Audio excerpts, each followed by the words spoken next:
বঙ্গোপসাগরে তৈরি হওয়া ঘূর্ণিঝড় নিয়ে সর্বশেষ আপডেট জারি করল আলিপুর আবহাওয়া দপ্তর। আবহাওয়া দপ্তরের পূর্বাভাস অনুযায়ী আপাতত ঘূর্ণিঝড়টি কলকাতা থেকে উত্তর দিকে অবস্থান করছে, এছাড়া গঙ্গাসাগর থেকেও উত্তর দিকে অবস্থান করছে, আর ঢাকা থেকে কিন্তু আপনার দক্ষিণ দিকে অবস্থান করছে। তো এই ঘূর্ণিঝড়ের প্রভাবে কিন্তু ব্যাপক ক্ষয়ক্ষতি হয়েছে, বিশেষ করে খুলনা বরিশালের বিস্তীর্ণ অঞ্চলে। এছাড়া আপনার উপকূলবর্তী দক্ষিণ চব্বিশ পরগনা অর্থাৎ সুন্দরবন এলাকা, পশ্চিমবঙ্গের সুন্দরবন এলাকায় কিন্তু ব্যাপক ক্ষয়ক্ষতির পরিস্থিতি তৈরি হয়েছে। সুন্দরবন এলাকায় কিন্তু ব্যাপক ক্ষয়ক্ষতির পরিস্থিতি তৈরি হয়েছে। যদিও যতটা ভাবা হয়েছিল বা যতটা সতর্কবার্তা দেওয়া হয়েছিল তেমনটা না হলেও কিন্তু আপনার ঘন্টায় প্রায় 70 থেকে 80 কিলোমিটার বেগে কিন্তু ঝড়ো হাওয়া বয়ে গিয়েছে। আবহাওয়া দপ্তর জানাচ্ছে আগামীকালকের ক্ষেত্রেও কিন্তু দক্ষিণবঙ্গের একাধিক জেলায় ঝড় বৃষ্টির পরিস্থিতি বজায় থাকবে, আর বাংলাদেশের ক্ষেত্রেও কিন্তু বৃষ্টির সম্ভাবনা থাকছে।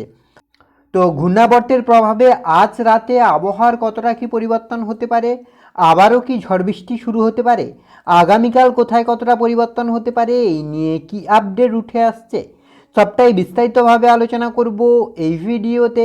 তাই ভিডিওটি অবশ্যই শেষ পর্যন্ত দেখুন।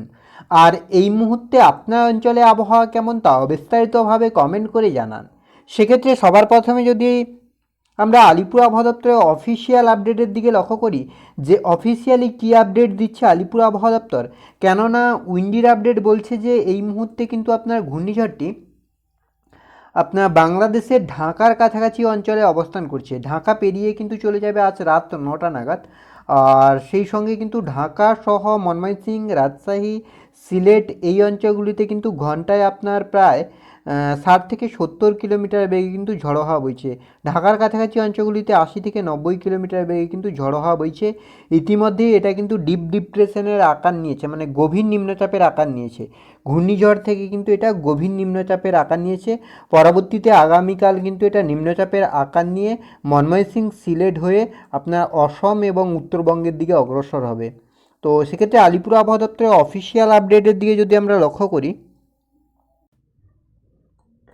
সেক্ষেত্রে আলিপুর আবহাওয়া দপ্তরের অফিসিয়াল আপডেট, তো আলিপুর আবহাওয়া দপ্তরের অফিসিয়াল আপডেট বলছে যে বাংলাদেশ এবং তৎসংলগ্ন উপকূলীয় পশ্চিমবঙ্গের উপর দিয়ে ঘূর্ণিঝড় রেমান গত 6 ঘন্টায় 8 কিমি বেগে উত্তর পশ্চিম দিকে অগ্রসর হচ্ছে এবং আজ 27শে মে ভারতীয় সময় 11টা 30 মিনিটে বাংলাদেশ এবং তৎসংলগ্ন উপকূলে মাংলা থেকে আপনার 65 কিমি উত্তর পশ্চিমে, আর কলকাতা থেকে আপনার রয়েছে 110 কিলোমিটার উত্তর পূর্বে, মানে বাংলাদেশের দিকে, কলকাতা পেরিয়ে বাংলাদেশের দিকে উত্তর পূর্বে মানে উপর দিকে থাকছে। ক্যানিং থেকে 100 কিলোমিটার উত্তর পূর্বে, খেপুপাড়া থেকে আপনার থাকছে 150 কিলোমিটার উত্তর পশ্চিমে, এবং ঢাকা থেকে আপনার থাকছে 150 কিলোমিটার দক্ষিণ পশ্চিমে অবস্থান করছে। এটি উত্তর পূর্ব দিকে অগ্রসর হয়ে কিন্তু বেশ খানিকটা শক্তি ক্ষয় করবে এবং দুর্বল হয়ে নিম্নচাপে পরিণত হবে। আর সেই ক্ষেত্রে সতর্কবার্তা যেটা থাকছে, কমলা সতর্কতা থাকছে আপনার নদিয়া, মুর্শিদাবাদ, 2 চব্বিশ পরগনা, কলকাতা, হাওড়া, হুগলি জেলার বিস্তীর্ণ অঞ্চলে কিন্তু ভারী বৃষ্টি হতে পারে। হলুদ সতর্কতা যেটা থাকছে আপনার বীরভূম, পূর্ব বর্ধমান, পূর্ব পশ্চিম মেদিনীপুরে কিন্তু বজ্রবিদ্যুৎ সহ ভারী বৃষ্টি হতে পারে। 28 তারিখের ক্ষেত্রে দক্ষিণবঙ্গে সেভাবে সতর্কবার্তা না থাকলেও উত্তরবঙ্গে কিন্তু লাল সতর্কতা থাকছে। কোচবিহার, জলপাইগুড়ি, আলিপুরদুয়ারে কিন্তু ভারী থেকে অতি ভারী বৃষ্টির সম্ভাবনা থাকছে। বাকি দার্জিলিং, জলপাইগুড়িতে কিন্তু বজ্রবিদ্যুৎ সহ হালকা থেকে মাঝারি বৃষ্টি হতে পারে। বায়ুপ্রবাহ যেটা থাকছে উত্তরবঙ্গে কিন্তু ঘন্টায় 40 থেকে 50 কিলোমিটার বেগে ঝড়ো হাওয়া বইতে পারে। 28 তারিখের ক্ষেত্রেও কিন্তু অর্থাৎ একই পরিস্থিতি আপাতত। তো এবার যদি আমরা একটু উইন্ডির আপডেটের দিকে লক্ষ্য করি যে উইন্ডির আপডেট কী বলছে, যদি আমরা মেঘলা আকাশের দিকে লক্ষ্য করি যে কোথায় কতটা মেঘ থাকছে, তো আগামীকালকের ক্ষেত্রে যদি আমরা লক্ষ্য করি তাহলে কিন্তু আগামীকাল সকাল 8টা 9টা নাগাদ আপনার মোটামুটি আংশিক মেঘলা থাকবে দক্ষিণবঙ্গের আকাশ। সূর্যিমামা সেভাবে দেখা পাওয়া যাচ্ছে না, দেখতেই পাচ্ছেন আংশিক মেঘলা থাকছে, তবে আজকের থেকে অনেকটাই পরিষ্কার হয়ে যাবে।